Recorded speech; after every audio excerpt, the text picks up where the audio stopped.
I don't think we can do anything right now, unless we figure out how to clean the whole gang.js database with one script or one button, because in that development, I have to change the data structure very often. In that case, the old data shouldn't be exist as long as we want to test it again. The old data shouldn't be existed in there. We cannot change the gang data structure without cleaning the data of the gang.js. After I sent that question to the getter, the communication, here's the one that answered my question. He said, I guess stop node, remove the data directory, clean the local storage, then restart the node. That's the solution. And he also mentioned maybe we could use a script to elaborate the whole loads and make them none. So in this video, our mission or job is to find a way to clean the gang.js.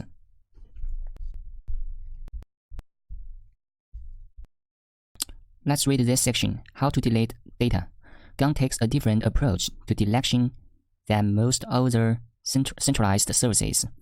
Since other potentially offline peers might still have a copy of that node, removing your old copy is only temporary. As soon as the peer comes back online, the data will resynchronize and the node is back again. While this is pretty cool from the perspective of data recovery, it might be annoying if you are trying to get rid of something. This can be solved by replacing the references to the node with a different value, like a primitive or a pointer to different node. How is that working? First, we define this gang.getData. The data is a property. We put the following object. The whole thing that I just selected is also an object. We put this into the data property. Then we set the object tree to a new value. The value is something like this. Replace the value at object tree with none. As soon as the value is set, in this case none, the update propagates to each peer, breaking the reference to the old node. If storage space is a concern, a garbage collection module could be built on top of gang that removes data when it's set on the shelf too long. At that point, you might want to consider migrating to a hosted solution such as this, which has ridiculously cheap rates and storage space. Another way of thinking about deletion is that you are not removing the data, but rather its discoverability. It would be like Google removing a result from its search. You can still enter the URL, but the whole website is effectively invisible. Okay, I can take that. That's how we delete all those things. I'm going to reply this guy. I'm going to say, I'm going to tell him something.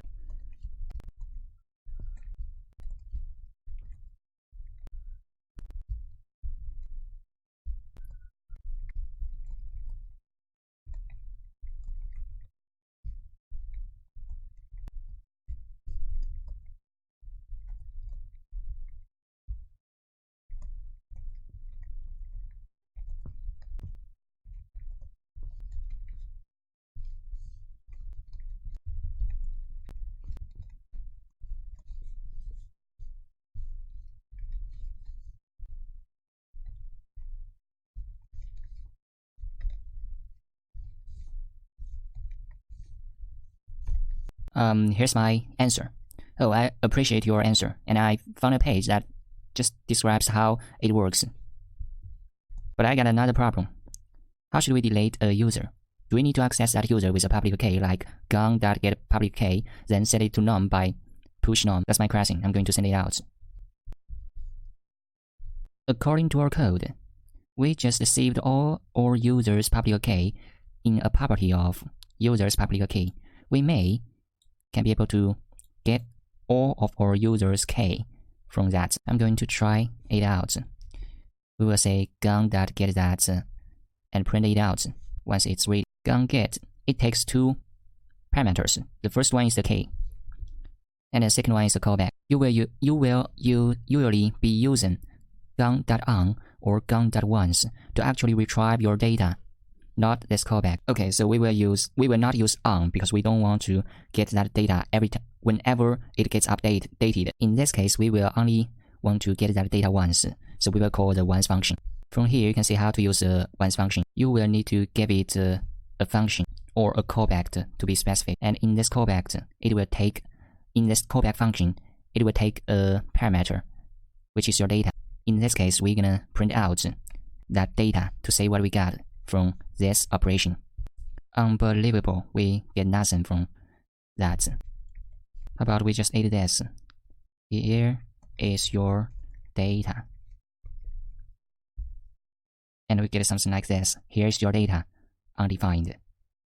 It's not cool. I'm going to set the state login from true to false, the default value of that. But it seems it just worked. I don't know why. So it means we indeed somehow saved that user public key before. Here I get a problem. What can we get from the user auth function? It seems like yes, we can get that public key from that thing by calling the get property. So if ID in acknowledgement, we need to knock out the acknowledgement that get. Okay, here's the public key that we can use to retrieve our user's data, I guess. Here it is said user.peer is deprecated and will be deleted later. Oh, there has a member of that communication answered my question, so I'm going to reply it.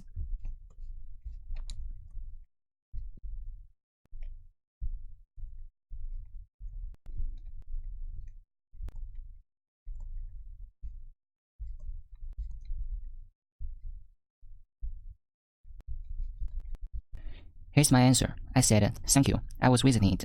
I'll probably spend a few weeks with you guys because I'm working on a project that uses Gang.js. Before we try this delete function under the user object, we need to make sure that our logic was right.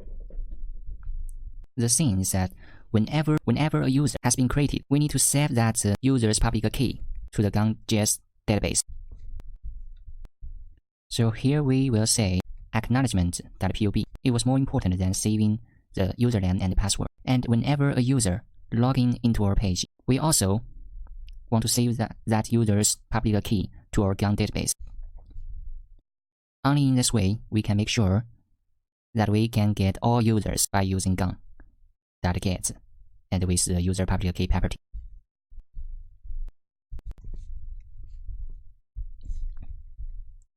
Okay, we just finished doing that. Now if we go back to our website, we will see something like this. This is what we get if we call the Gang.get user's public key. We will get something like this. I'm pretty sure they get the same value but with different properties. Why will that happen? I just need values. I just need a set. In that set, every value should be different than each other. From this section, we could know we can use the get function to get a property, to get a value of a property, and we can use put function to give that property a new value. And what about a set? It is that it adds a unique item to an unordered list. Works like a mathematical set where each item in the list is unique. If the item is added twice, it will be merged. This means only objects for now are supported. To remove items from a set, say Gang.onset. Okay. You can save your object to a set, right?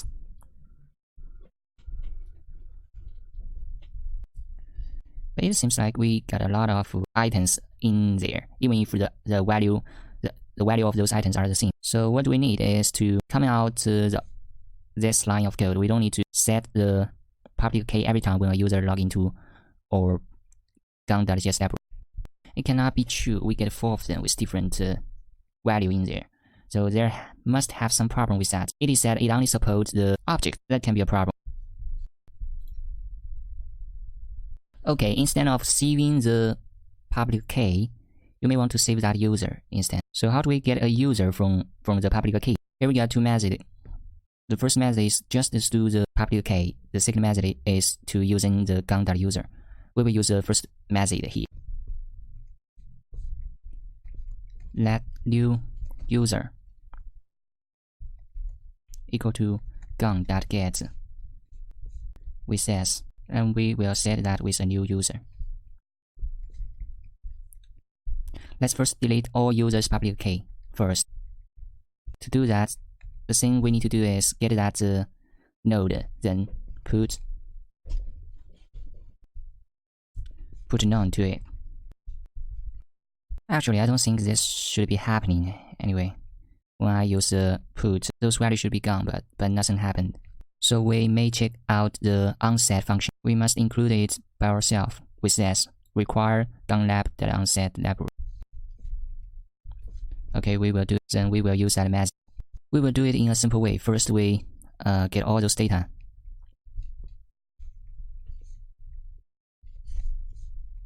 Then we iterate it, data that for each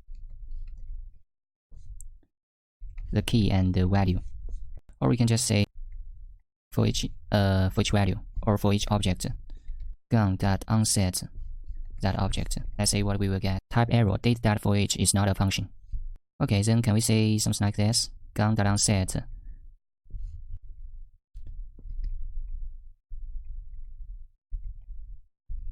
with this. Okay, seems okay. Now if we retrieve that data again, we will still get those things. It's very annoying. I don't know how to deal with that. It's quite complicated. You know what? Maybe for us it's impossible to do that because we don't know what kind of object that we have put or we have set into that node. So we will probably manually delete those things. First we stop the node. Okay, node stop. Then we remove the read data directory. Trying here, we're gonna remove all those files in that folder.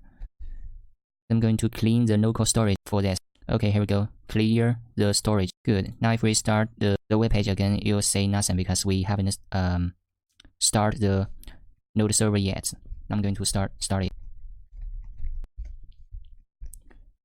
and reload this page. You'll say something like this. We need to register a new user. Before that, we will need to do some changes on our code. First, we get our user by using this gun.get with this, and we set that new user to under this node. The user is probably okay, that node.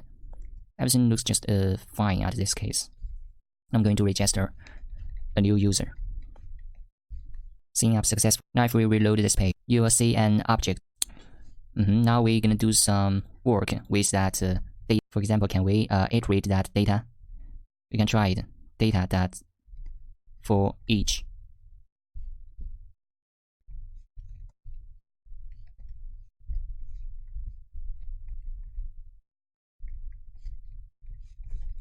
Okay, we cannot do that. For each is not. If I cannot iterate that data, what I supposed to do to get each user? Here's a map function. Map iterates over each property and item on load, passing it down the chain, behaving like a for each on your data. It also subscribes to every item as well and lessons for newly inserted items. It accepts one argument, a callback function. So how do we use it? Gun.get with a property with a key, and using the map, you can call on or you can call it once. For example, here it is once function, and we give it a callback function. At this function, we iterate the scene. So maybe I'm just thinking maybe we could use this function to get our data. So I'm going to say dot map once for each user, and I'm going to print out each user. Say if this works. Okay, it says map.once is not a function. Yes, it's not a function. Let's say, how do we do that? Oh, we should call that. It only returns your another function. So we need to add this symbol. Now you get it. Here's the data, and you get your users writing in here. For each user, what we can do about that? Each user is actually a load. It's actually a load. And between that node or under that node, you can define your new data in there. For example, we can say each other. In this case, we can say each other that get what len. I'm going to set this len to, we will call the put to insert xo. For this time, you'll say each user that get is not a function. Okay, it's not a function, but it's a user. What can we do about that? Oh, a user function looks like that. This is our user function. It gets the lie and some kind of things like that. What can we do about that? If we call it once, we can try it out. Call it once and let it print out those things for us. So instead of print out all that user directly we'd like to do something like this. Each user call once and let it print out the information for unexpected console statement. Of course, it should be window console. Okay, it is said each user once is not a function. Then what is that? What is that thing? It seems like a data structure with a property of this symbol. So can we call it with user with a symbol of this? No, we cannot do. Okay, how about this? Oh, it's undefined. So it is a project without the property. It's not what I want.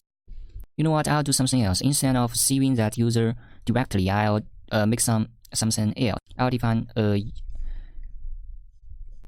my own object with a key of this and the value of nothing. At this stage, I will do nothing.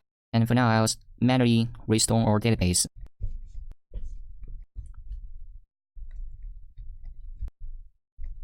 And restart our server. Reload our web page. We will need to create a new user again. Sign up successful. In this time, we get something else. Let's try if we can make some fun with this. So here we will. What do we need to call it?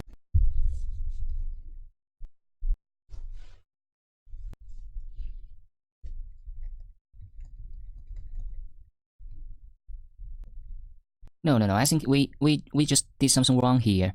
If we receive an object, why would I do something like that? Can we just say because it's different? Because this database will save different objects, right? So we in that case we can indeed define different objects. For example, we define our own new user data structure. The userland will be equal userland. The public key would be equal to this. Cool. This is our user. We need to restore our stuff again.